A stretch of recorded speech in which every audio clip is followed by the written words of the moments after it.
3 hours after the fight ended, Sarah Chun was sitting in a debriefing room that had been hastily constructed at Nellis Air Force Base, trying to explain to a room full of generals and admirals why she had made the tactical decisions she had made. Outside, the world was going completely insane. Every news network on Earth was running continuous coverage of what they were calling the 9-minute war. Social media had exploded with videos, memes, and analysis of every second of the fight. The phrase, "fight like a human," was trending worldwide, in 47 languages, but none of that was as interesting as what was happening in space. "Commander Chun," said General Harrison, a man Sarah had only heard about in whispers until today, "we need to understand exactly what you said to the alien commander after the fight. Your words may have triggered something we didn't anticipate." Sarah looked around the room at the assembled officers and the handful of scientists who had been brought in to analyze the alien technology. "I told him the truth, sir. His soldier was trained to fight perfect battles, and humans don't fight perfect battles. We fight to win." Dr. Elizabeth Martinez, a xenobiology specialist from MIT, leaned forward. "Commander, in the 3 hours since your fight ended, we've detected massive energy signatures throughout the solar system. The alien fleet isn't just withdrawing, they're apparently having internal communications at volumes and frequencies that are overloading our monitoring equipment." "What kind of communications?" Sarah asked. "Arguments," said Dr. Martinez simply. "Based on what our linguists have been able to parse, the hegemony fleet is experiencing what we can only describe as a fleet-wide crisis of confidence." General Harrison activated a wall display that showed a tactical overview of local space. Red dots representing alien vessels were scattered throughout the system, but their formations looked wrong somehow. Instead of the precise geometric patterns they had maintained since arriving, the ships were clustered in irregular groups. "This is what the hegemony fleet looked like when they arrived yesterday," Harrison said, switching to an earlier view. The alien ships had been arranged in perfect hexagonal formations that spoke of millennia of military doctrine. "This is what they look like now." The current view showed chaos. Ships were moving independently, some clustering together while others maintained distance. Several groups appeared to be facing off against each other. "They're fighting each other," Sarah realized. "That's our assessment," Harrison confirmed. "But we don't understand why. What did you do in that arena that would cause an interstellar military force to turn on itself?" Sarah thought about the alien soldier she had fought, remembering its precise movements and predictable tactics. "I proved they could be beaten.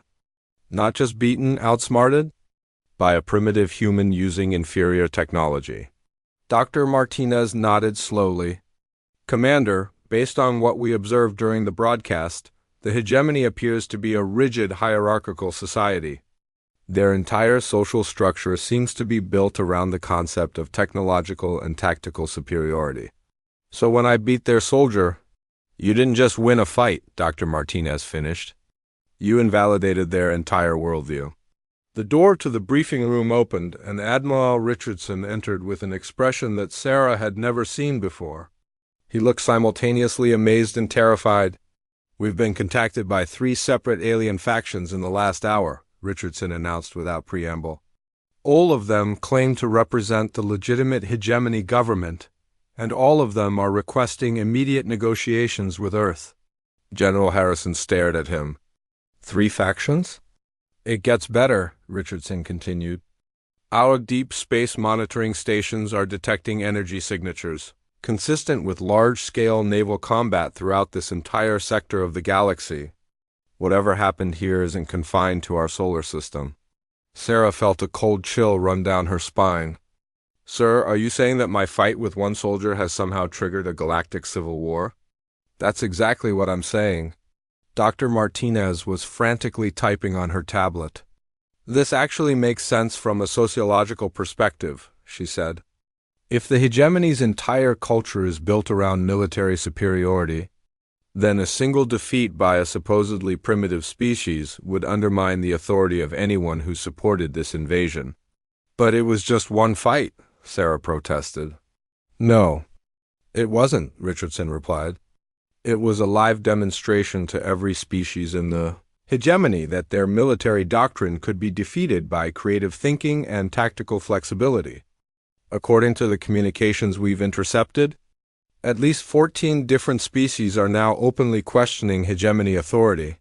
The tactical display updated again, showing new energy signatures appearing throughout the solar system. These weren't hegemony ships. The configurations were different, and they were approaching from multiple directions. "Sir, who are those?" Sarah asked. "Former hegemony client species," Richardson said grimly, "coming to introduce themselves to the humans who apparently just liberated half the galaxy." Sarah looked around the room at the assembled military leadership and tried to process what she was being told. 9 hours ago, she had been a Navy SEAL going for a morning run. Now, apparently she was the person who had accidentally started a galactic revolution. "What do they want from us?" she asked. Dr. Martinez looked up from her tablet. "Based on the communications we've been able to translate, they want to learn how to fight like humans. Several species are specifically requesting military advisors and tactical training." General Harrison activated another display, this one showing communication logs from the past 3 hours. The translated messages are ... interesting. Here's one from something calling itself the Liberation Fleet of the Centauri Republic. "We have observed your defeat of hegemony forces. We request immediate alliance and instruction in human warfare principles." Sarah read through several more messages, each one variations on the same theme. Species after species was reaching out to Earth asking for help, offering alliances, and requesting what amounted to military consulting services. "This is insane," Sarah muttered. "It gets worse," Admiral Richardson said. "We've also received a message from War Prime Zefek himself. He wants to negotiate a personal surrender. To you, specifically." The room fell silent as everyone processed this information. "A personal surrender?" Sarah finally asked. "According to our translators, Zefek has been stripped of command by his own fleet. Apparently, the decision to challenge a human to single combat is being viewed as either incompetent or treasonous, depending on which faction you ask. He's requesting asylum on Earth in exchange for complete intelligence on hegemony military capabilities." Sarah stood up and walked over to the window, looking out at the Nevada desert where she had fought for 9 minutes and apparently changed the balance of power in the galaxy. In the distance, she could see alien ships landing, not hegemony vessels, but ships belonging to species that had been under hegemony control until this morning. "What happens now?" she asked. General Harrison joined her at the window. "Now we figure out how to handle being the newest major power in galactic politics. Every species that wants to overthrow the hegemony is looking to us for guidance. Every species still loyal to the hegemony considers us a threat that needs to be eliminated. And every species that was neutral before is trying to figure out which side to join," Dr. Martinez added. "The preliminary report suggests that the hegemony controlled or influenced over 300 different star systems. Most of those are now in various stages of revolt." Sarah watched as one of the alien ships settled onto the desert floor about a mile away. The craft was sleek and organic-looking, completely different from the angular hegemony vessels she had seen earlier. "Commander Chun," Admiral Richardson said, "I need you to understand something. What you did today wasn't just military tactics. You demonstrated that the supposedly invincible hegemony could be defeated not through superior technology, but through superior thinking." "But I just did what I was trained to do," Sarah protested. "Exactly," Richardson replied. "And that's what has everyone terrified and excited at the same time. You fought like a human, using human tactics and human adaptability. Now every species in the galaxy wants to know if they can learn to do the same thing." A new alarm chimed in the briefing room, and General Harrison checked his tablet. "We've got incoming communications from Earth Fleet Command. The President wants a full briefing on our new galactic situation in 2 hours." Sarah turned back to the room. "Sir, what's my role in all this going to be?" "That depends," Richardson said. "How do you feel about becoming humanity's first ambassador of tactical innovation to the galaxy?" Sarah looked around at the faces of the military leadership, at the scientists frantically analyzing alien communications, and at the displays showing the ongoing collapse of what had been the galaxy's dominant military power just 9 hours ago. I think I preferred it when I was just running 5 miles every morning, she said. Finally, Dr. Martinez laughed, though there was no humor in it. Commander, I don't think any of us are going to have normal lives anymore. What you did today didn't just win a fight. It proved that David can beat Goliath if David is creative enough. And now everyone wants to learn how to be David, General Harrison added, through the window. Sarah Cowell. The desert floor in Nevada had been transformed into something resembling an alien coliseum. When Sarah arrived at the coordinates via helicopter, she could see massive structures that had definitely not been there 6 hours earlier. The alien ship had landed and deployed what looked like a transparent dome roughly 100 meters in diameter. Outside the dome, military personnel from a dozen countries had established a perimeter at a respectful distance. News crews from every major network were present, along with scientific teams, diplomats, and what looked like half the Pentagon. The aliens had kept their word about the broadcast. Every camera was pointed at the dome, and Sarah knew that virtually every human being on Earth was watching. Inside the dome, the environment had been altered. The desert sand had been replaced with some kind of metallic flooring that gleamed under artificial lighting. The air shimmered slightly, suggesting atmosphere controls that Sarah couldn't even begin to understand. Most unsettling of all, gravity felt subtly different, not wrong exactly, but not quite right either. Sarah stood at the entry point to the dome, reviewing her equipment one final time. She carried her standard loadout, M4 carbine with 210 rounds of ammunition, Sig Sauer P2-26 pistol with 45 rounds, combat knife, small medical kit, and basic tactical gear. The aliens had specified standard equipment, and this was about as standard as human military gear could get across the arena. Her opponent had already arrived. The alien soldier was even more intimidating in person than it had been in the intelligence briefings. Standing nearly 9 feet tall, it moved with a fluid grace that suggested both incredible strength and precise control. Its skin wasn't just gray, it was metallic gray, with what appeared to be actual armor plating integrated into its biological structure. When it turned its head, Sarah could see that its eyes were completely black. Just like War Prime Zifx, the creature's equipment was clearly advanced beyond human technology, but it was also recognizably military. It carried what was obviously a rifle of some kind, though the barrel ended in a crystalline structure that pulsed with blue energy. Additional gear was attached to a harness that seemed to be grown into its torso rather than worn over it. A voice echoed through the dome in perfect English. Though Sarah couldn't see any speakers, combat will commence in 60 seconds. Victory conditions: defeat of the opponent by any means necessary. Duration: unlimited. Begin preparation. Sarah took a deep breath and activated her headset. The military had insisted on maintaining communication during the fight, though she suspected the aliens could listen in if they wanted to. Right now, she could hear Captain Martinez's voice in her ear. Chun, remember what we discussed?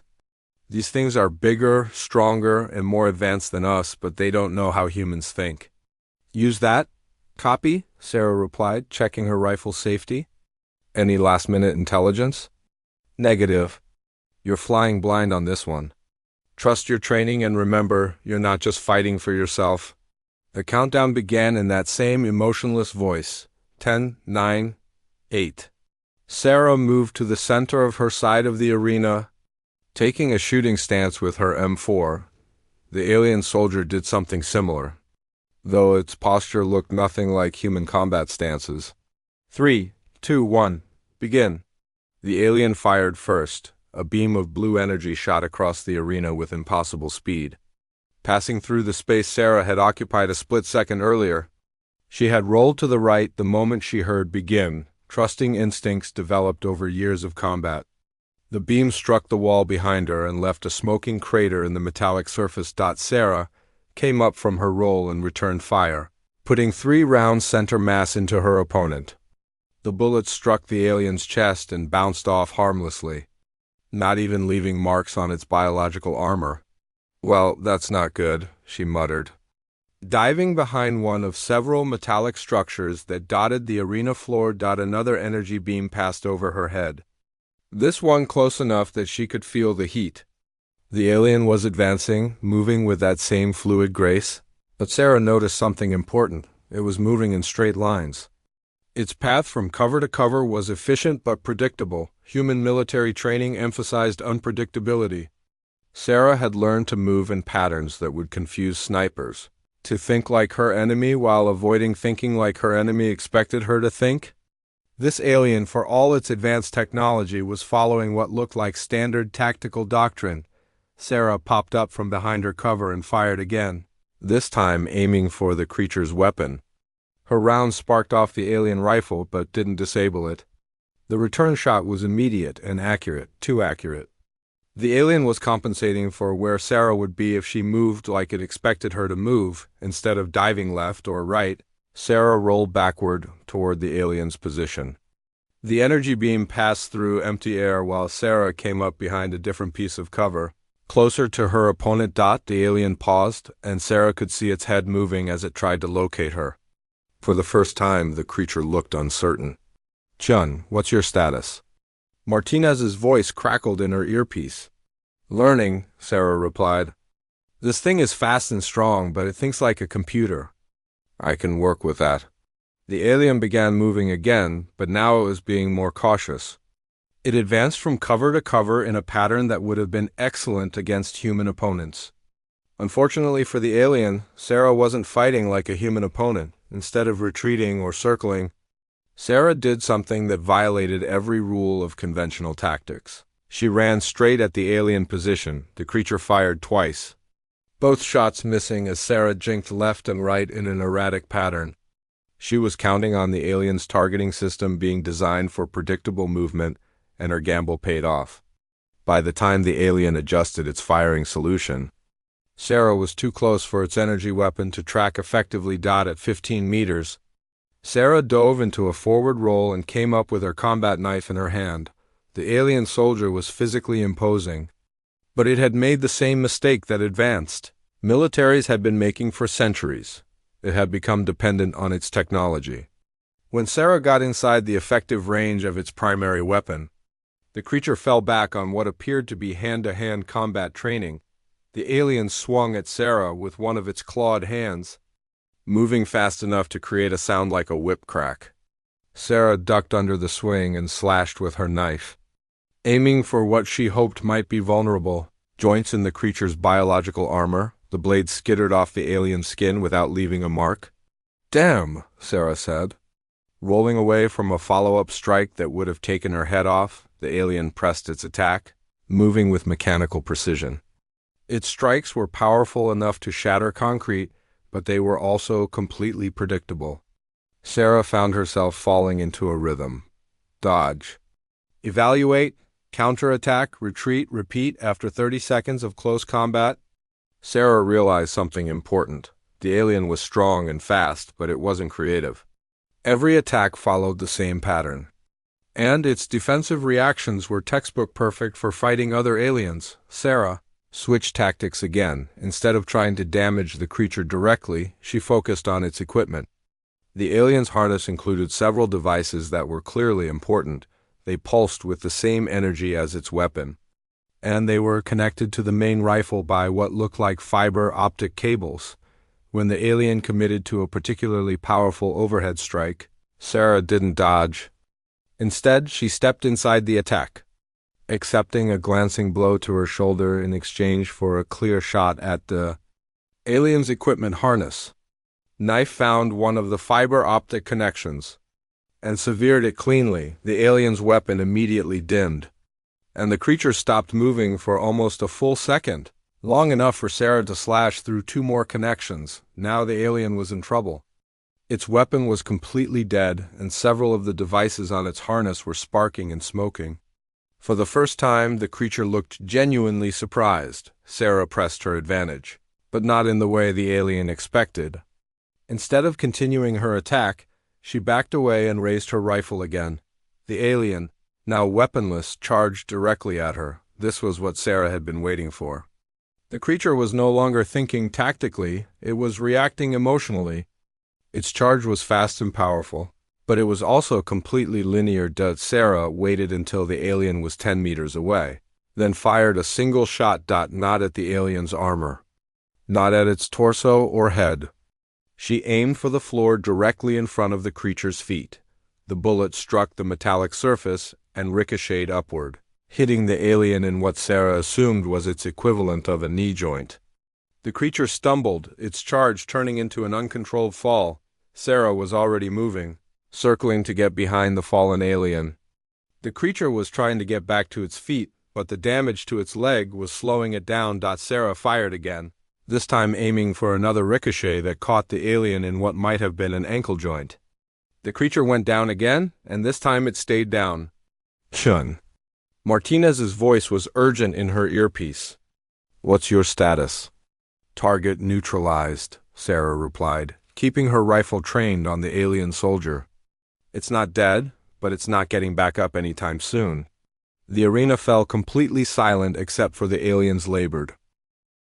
Commander Sarah Chun had been having a perfectly normal Tuesday morning until the sky started talking. She was running her usual 5-mile circuit through the hills outside San Diego when every electronic device within 100 miles suddenly activated at once. Phones, tablets, televisions, digital billboards, and even the emergency broadcast systems all displayed the same image: a massive alien figure standing in what looked like a golden throne room. The being was roughly humanoid, but clearly not human. Its skin had a metallic blue sheen, and 4 arms extended from a torso that was both broader and taller than any human could achieve. Most striking were its eyes, completely black orbs that seemed to absorb light rather than reflect it. When it spoke, its voice carried the weight of absolute authority. "Primitive inhabitants of the 3rd planet," the creature began. Its words somehow translated perfectly into every language on Earth simultaneously. "I am War Prime Zefek of the Hegemony Fleet. Your species has been observed, catalogued, and found amusing." Sarah stopped running and pulled out her phone, though the screen showed the same broadcast as everything else. Around the world, billions of people were having the same experience. Traffic stopped. Work ceased. Everyone watched as this alien commander delivered what would become known as the Challenge of 9 minutes. "Your kind believes itself capable of warfare," Zefek continued, a sound that might have been laughter rumbling from its chest. "You organize your conflicts around the primitive notion that training and determination can overcome superior technology and evolution. How charmingly incorrect." The camera, or whatever alien technology was recording this, pulled back to show Zefek standing in what was clearly the bridge of a massive starship. Behind him, dozens of other aliens worked at stations that pulsed with incomprehensible energy. The scale was overwhelming. Each of these beings appeared to be at least 8 feet tall, their movements precise and mechanical. "To demonstrate the futility of your resistance," Zefek announced, "the hegemony will provide you with an educational experience. We will select one of your most elite warriors, what your military calls a Navy SEAL, and place them in single combat against one of our basic infantry soldiers." Sarah felt her blood run cold. She had been a Navy SEAL for 12 years, one of only a handful of women to ever complete the training. She knew exactly how dangerous her fellow SEALs were, and she also understood that these aliens clearly possessed technology far beyond anything humanity could field. "The combat will take place on your planet," Zefek continued. "Live broadcast to your entire species. No assistance will be provided to either combatant beyond their standard equipment. When your champion falls, as they inevitably will, your species will understand its proper place in the galactic order." The alien's black eyes seemed to look directly through the camera, as if making eye contact with every human watching. "You have been selected for integration into the hegemony as a laborer species. This demonstration will help you accept your fate with minimal resistance. Compliance will be rewarded." Defiance will be ... corrected. The broadcast shifted to show a map of Earth with a pulsing red dot appearing over Nevada. The combat will commence in 6 of your hours at these coordinates. Any military intervention will result in the immediate sterilization of your largest population centers. This is not a negotiation. This is an education. The feed cut to black, leaving 8 billion humans staring at blank screens and trying to process what they had just witnessed. Sarah was already running back toward her car before the full implications hit her. She had to get to base immediately. If the aliens were serious about selecting a Navy SEAL, there was a very good chance her name was already being discussed in rooms she had never seen. The drive back to Naval Special Warfare Group 1 usually took 20 minutes. Sarah made it in 12, her mind racing faster than her modified Honda Civic. The base was in absolute chaos when she arrived. Personnel were running between buildings, and she could see multiple helicopters landing and taking off from the flight line. She badged through security and headed straight for the operations center. The hallways buzzed with activity unlike anything she had experienced outside of actual combat deployments. When she pushed through the doors to the main briefing room, she found exactly what she expected: 20 of the most senior SEALs on the West Coast, along with officers she recognized from Naval Special Warfare Command, Captain Martinez. The commanding officer looked up as she entered. "Chun, good. We were just about to send someone to find you." "Sir, I saw the broadcast," she said, taking an empty seat near the back of the room. "Are we really considering this?" "We're not considering anything," Martinez replied grimly. "According to the Pentagon, we have about 5 hours before a shuttle or pod or whatever these things use lands in Nevada. The aliens have specifically requested a Navy SEAL, not asked. Requested, with implications that non-compliance would be problematic." A new voice spoke up from the front of the room. Sarah looked over to see Admiral Richardson, a man she had only seen in official photographs until this moment. The fact that he was here, in person, told her everything she needed to know about how seriously the Navy was taking this situation. "The President has been in contact with every major world leader for the past 2 hours, Richardson said. "The consensus is unanimous. We cannot risk civilian populations by refusing to participate in this demonstration." Chief Petty Officer Williams, one of the most experienced SEALs Sarah had ever worked with, raised his hand. "Sir, with respect, what exactly are we being asked to do? Send one of our people to die on alien television?"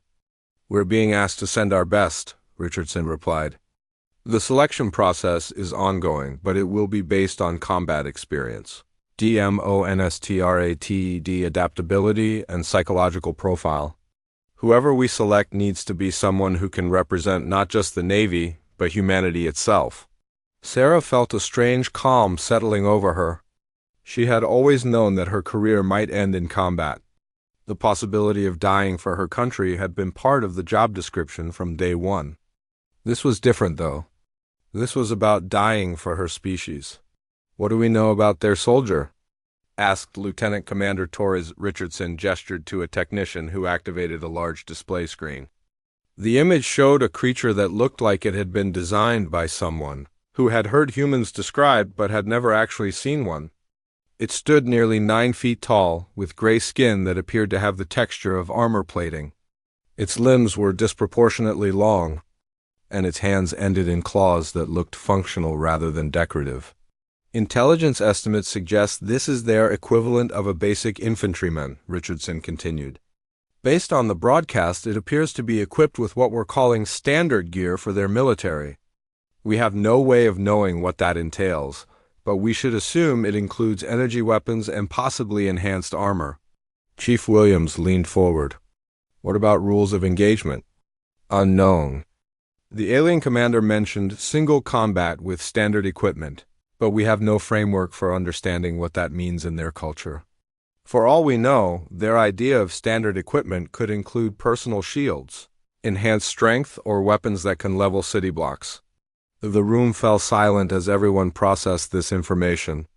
Sarah found herself thinking about her sister back in Ohio, her parents in California, and the millions of people who would be watching when this fight happened.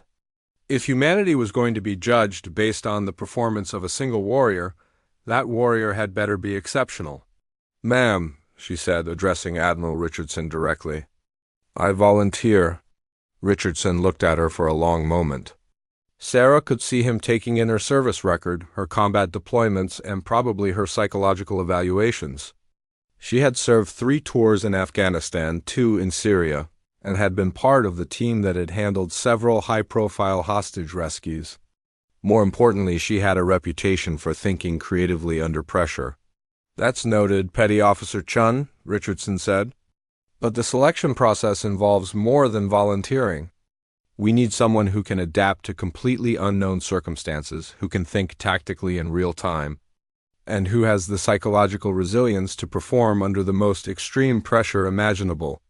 Sarah nodded. "Understood, sir." The briefing continued for another hour, covering everything from potential evacuation procedures to communication protocols. By the end, it was clear that the Navy was taking this challenge as seriously as any military operation in human history. The difference was that the stakes weren't just national security or regional stability. This time, the outcome would determine humanity's place in the galaxy. As the meeting broke up, Sarah found herself walking with Chief Williams toward the parking area. The older SEAL had been her mentor when she first arrived at the command, and his opinion carried more weight with her than almost anyone else's. "You really want to do this?" he asked. "Want to?" "No," Sarah replied honestly. "But someone has to. And I'd rather it be someone who knows what they're getting into than someone who thinks this is going to be a fair fight." Williams nodded approvingly. "That's exactly why you're probably going to get selected. You understand that fair fights are for sports, not survival." 3 hours later, Sarah Rec.